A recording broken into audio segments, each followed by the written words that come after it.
धीरे धीरे करके उस पिंगला वेश्या का भी टाइम बदल गया।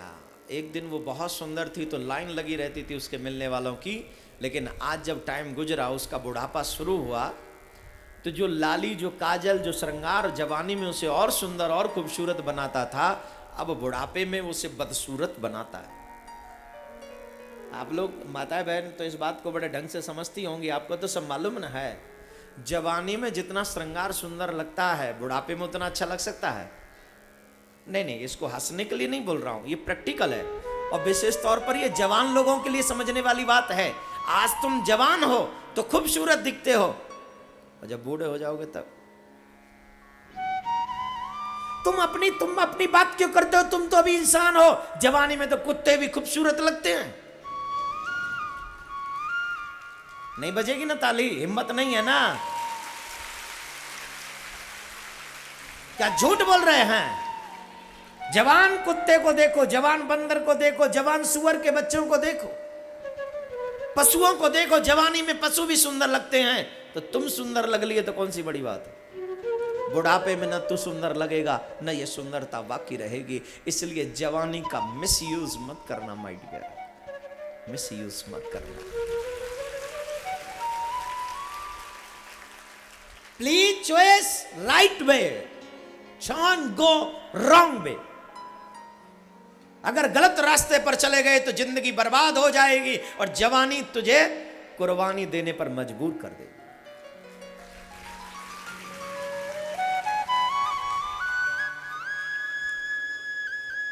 आज वो पिंगला वैश्या जो श्रृंगार करती है ना, उसे बदसूरत बना देता है। लाली जमती नहीं, काजल दिखता नहीं, बदसूरत। जहां पहले लाइन लगी रहती थी, अब उसे कोई देखता नहीं।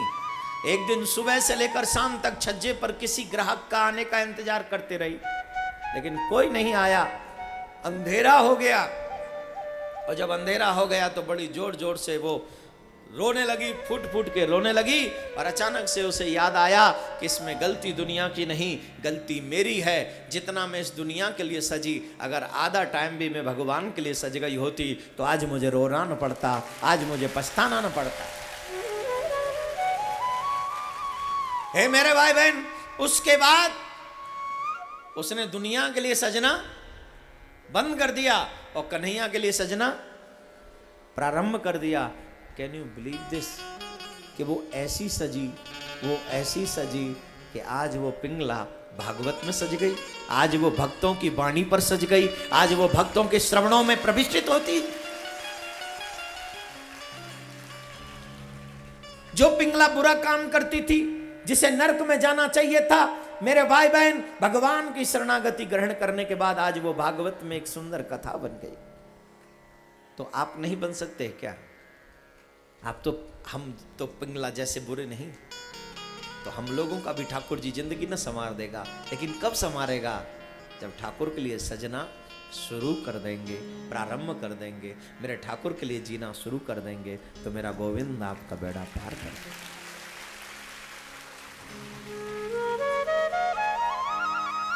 भगवान श्री कृष्ण ने अनेकों कथा सुनाई, उसके बाद अपने स्वरूप को भागवत में स्थापित किया और अपने धाम के लिए प्रस्थान किया है।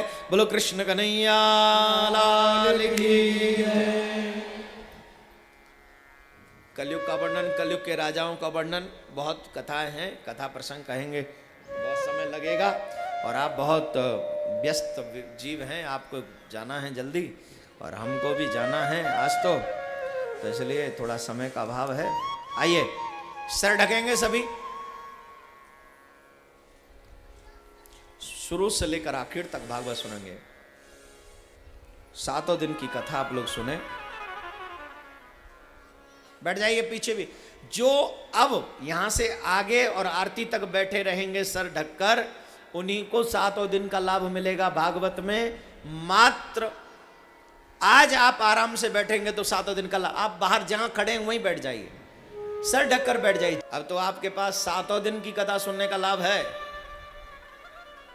और जिन्होंने पूरी कथा सुनी है उन्हें 2 बार भागवत कथा सुनने का लाभ प्राप्त होगा। सभी से प्रार्थना है एकाग्र चित्त हों और बैठ जाएं सभी।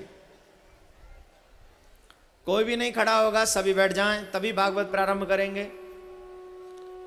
यहां से आगे सिर्फ 5 मिनट भी नहीं लगेंगे पूरी भागवत होने में, क्योंकि अब भागवत प्रारंभ करने जा रहे हैं। बैठिए सब पीछे तक,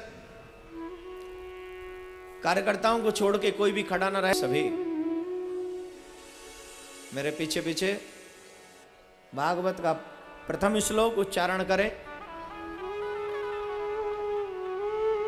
सच्चिदानंद रूपाय सच्चिदानंद रूपाय विश्वोत्पत्त्यादिहेतवे विश्वोत्पत्त्यादिहेतवे तापत्रये विनाशाय तापत्रये विनाशाय श्री कृष्णाय वयं नमः। श्री कृष्णाय वयं नमः। श्री कृष्णाय वयं नमः। श्री कृष्णाय वयं नमः। श्री कृष्णाय वयं नमः। श्री कृष्णाय वयं नमः। सतचित आनंद घन सर्वेश्वर सच्चिदानंद के चरणों में कोटि कोटि प्रणाम। उनको प्रणाम करके हम और आप सभी भागवत श्रवण करें। प्रारंभ कर रहे हैं। भागवत के प्रथम स्कंद में 19 अध्याय हैं, प्रश्नों के साथ 24 अवतारों का वर्णन है। द्वितीय स्कंद में 10 अध्याय हैं, सद्य मुक्ति क्रम मुक्ति का वर्णन है। तृतीय स्कंद में 33 अध्याय हैं, सृष्टि का वर्णन है। चतुर्थ स्कंद में 31 अध्याय हैं, चारों धर्मों का वर्णन है। पंचम स्कंद में 26 अध्याय स्थान शक्ति का वर्णन है। षष्ठम स्कंद में 19 अध्याय हैं, पोषण लीला का वर्णन है। सप्तम स्कंद में 15 अध्याय हैं, ऊती लीला का वर्णन है। अष्टम स्कंद में 24 अध्याय हैं, मनवंतरों का वर्णन है। नवम स्कंद में 24 अध्याय हैं, ईशान लीला का वर्णन है। दसम स्कंद में 90 अध्याय हैं, निरोध लीला का वर्णन है। एकादश स्कंद में 31 अध्याय हैं, मुक्ति लीला का वर्णन है। और द्वादश स्कंद में 13 अध्याय हैं, आश्रय लीला का वर्णन है। इस तरीके से 335 अध्याय 12 स्कंद 18,000 श्लोक इति संपूर्ण श्रीमद् भागवतः। राजा परीक्षित ने 7वें दिन अपने स्थान से खड़े हुए और राजा परीक्षित ने सुखदेव मुनि जी का पूजन किया और पूजन करके उनको द्रव्य दक्षिणा देकर विदा किया और विदा करके स्वयं गंगा के तट पर आ गए और तक्षक के आने का इंतजार करने लगे। कुशासन पर बैठे तक्षक के आने का इंतजार किया। तक्षक आया, डसा, श्राप पूर्ण हुआ और श्रीधाम भगवान के धाम के लिए राजा परीक्षित ने प्रस्थान किया। बोलो भागवत महापुराण की जय। सुखदेव जी महाराज की जय। भक्त समाज की जय। कथा सुनाने में, उठाने में, बैठालने में 7 दिन अगर मेरी वाणी से कोई भी ऐसा शब्द निकला हो जो आपके मन को अच्छा ना लगा हो तो मुझे अपना ही बालक समझ के क्षमा कर दें। इंसान गलतियों का पुतला है और मुझसे भी गलतियां हो सकती हैं। हो सकता है मैंने कोई ऐसा शब्द कहा हो जो आपके दिल को अच्छा ना लगा हो।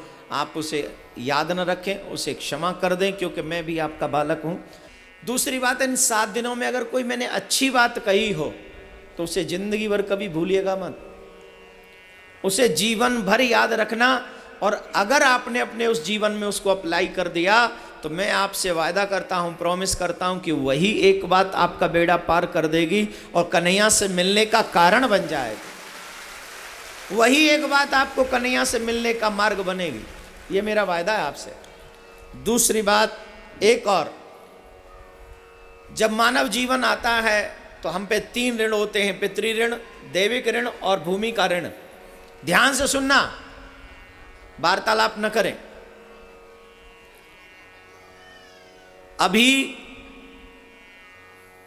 इस भूमि का ऋण चुकाने की बारी है। याद करिए उन मां बापों के विषय में जिन मां बाप के बच्चे आर्मी में हैं और जिन्होंने कुर्बानियां दे दी हैं।